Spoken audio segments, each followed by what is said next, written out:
Guys, in today's video, I'm going to show you how to make ads that scale like f***ing crazy, okay? If you wanna know how to get your ads spending and how to maintain ROAS as you scale, this one's for you, okay? Let's not waste any time. Just before we do, who am I? My name's Manny. I've been in e-commerce for 13 years and I've sold over $120 million worth of products online, okay? So I know what I'm talking about when it comes to this stuff. Let's get straight into it. First thing is, and this is where a lot of you are getting tripped up, okay? Is know your audience, okay? Knowing their age, their gender, their location is not good enough, okay? It's too broad. Let me give you an example.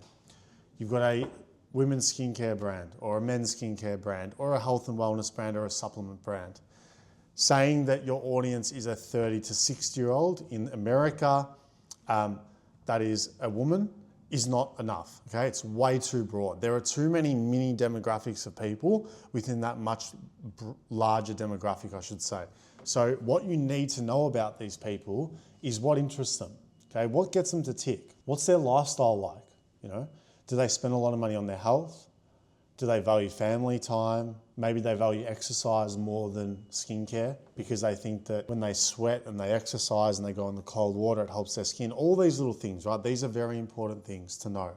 How do you know this about these people? Speak to ChatGPT. Back in the day when I started ecom, we didn't have ChatGPT. It's so much easier to do product research and customer research now, okay? So what interests them, what makes them tick? What products have they tried before? Again, very important. We need to know what is their buying behavior like? What are they spending on products? Like what's their sort of threshold when it comes to retail price point?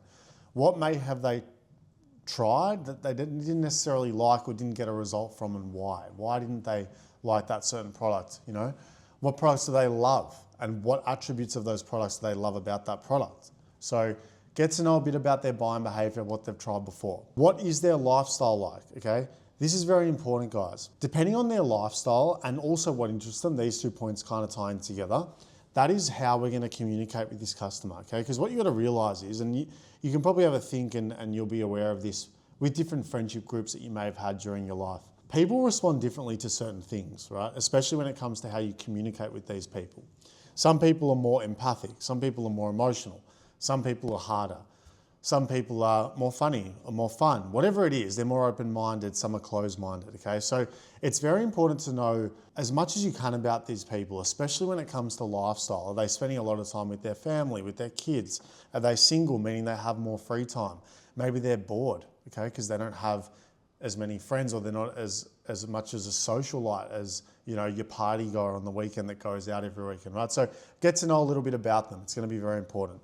And spending habits. This is not how much they're spending per week, but this is things like what are they willing to spend on products? How much do they make? So what's their expendable income, etc.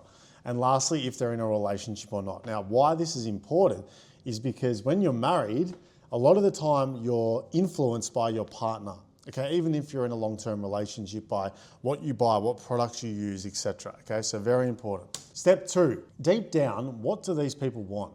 Okay, now you may have heard this said as a desire. Okay, so what is the desire of the potential consumer and what is their why? Okay, now the why is what's important here, and I'll explain to you. But before I do, just remember, don't just talk about product outcome, go deeper. And again, I've got a few examples for you, so follow along with me here.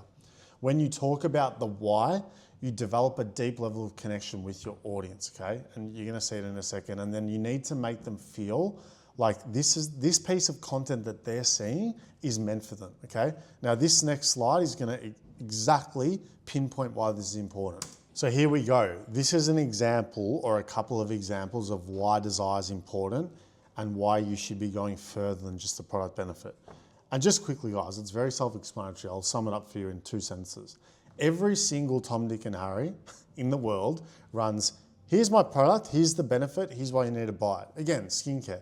Here's a product that gets rid of acne, or I don't know, it could be a bike. Here's a bike.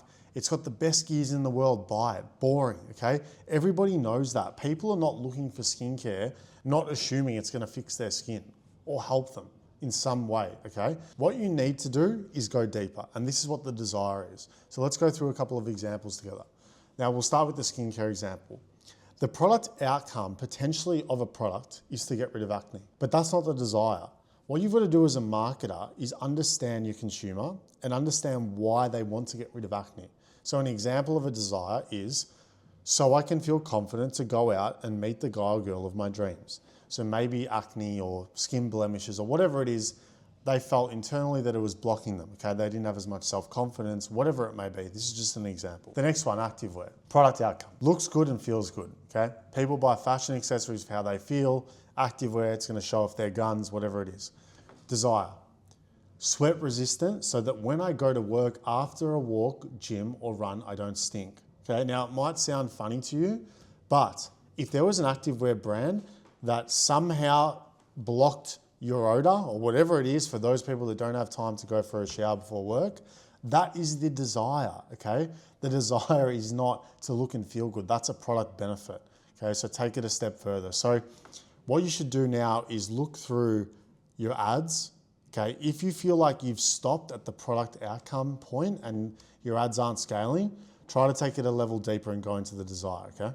Now, let's look at some examples of desires. So, and maybe what I suggest you do is actually print screen this and see if any of these apply to your brand or to your ads.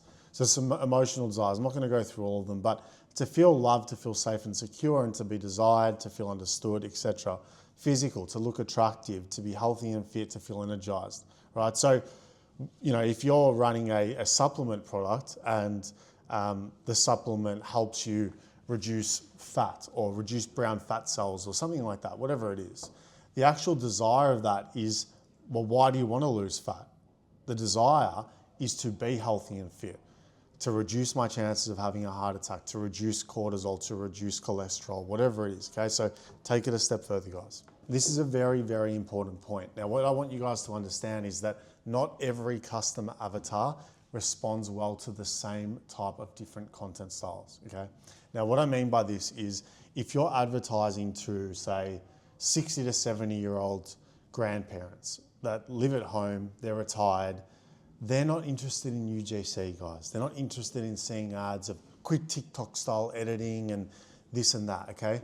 When you're running ads to this more mature demographic, they're the ones that will actually watch a 2-minute video because they have brain capacity, unlike the younger generation who is so used to TikTok and brain rotting and scrolling, okay? So each different types of people or demographic will respond differently to different types of ads.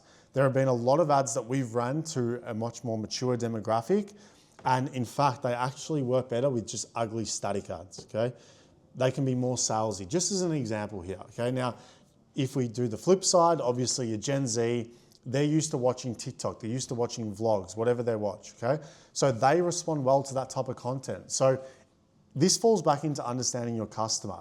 If you understand what type of content they watch, then coming up with the content type will be easy for you. But if you don't understand the consumer, you're gonna be guessing and throwing glue at a wall and hope it sticks, okay? So all of these slides and what I'm saying somewhat ties back to knowing your customer. Congruency equals king. Now, for those that don't know what congruency means, go get a dictionary and work it out because I don't have time to explain it. But congruency here is when you have a mirrored image of what you're saying in the ad and what's on the landing page. Consistency, okay? A consistent flow. Now, the content that people digest when viewing the ads must match what they see on the LP. LP is landing page, okay? So if you're talking about getting rid of nerve pain, you've got an ointment, and you're catering the product to a 6-year-old who has a lot of nerve pain in their ankles, and you drop them onto a page that's talking about reducing fine lines and getting rid of nerve pain in your underarms, and this will make you live an extra 10 years. There's confusion, okay? And confusion equals lack of conversions.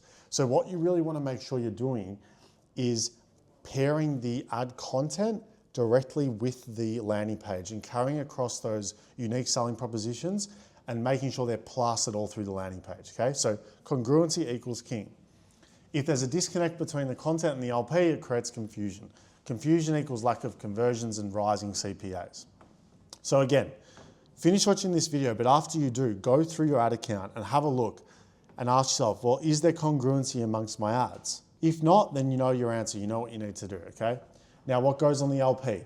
Heavy imagery, less text, videos, things like that, before and afters. Slam it with reviews. Guys, no one is fucking reading a 5-page document of text, okay? No one's doing it.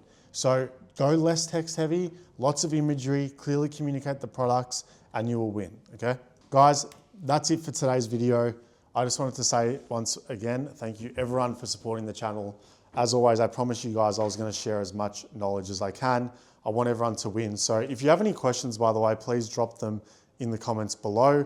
I've got a lot more time up my sleeve now. I'm actually traveling to Fiji next week. I'm gonna bring my camera with me and pump out a fair bit of content for you guys. So as always, guys, happy scaling. 24K for us today. Let's fucking go. Let's get it. I'll see you in the next one.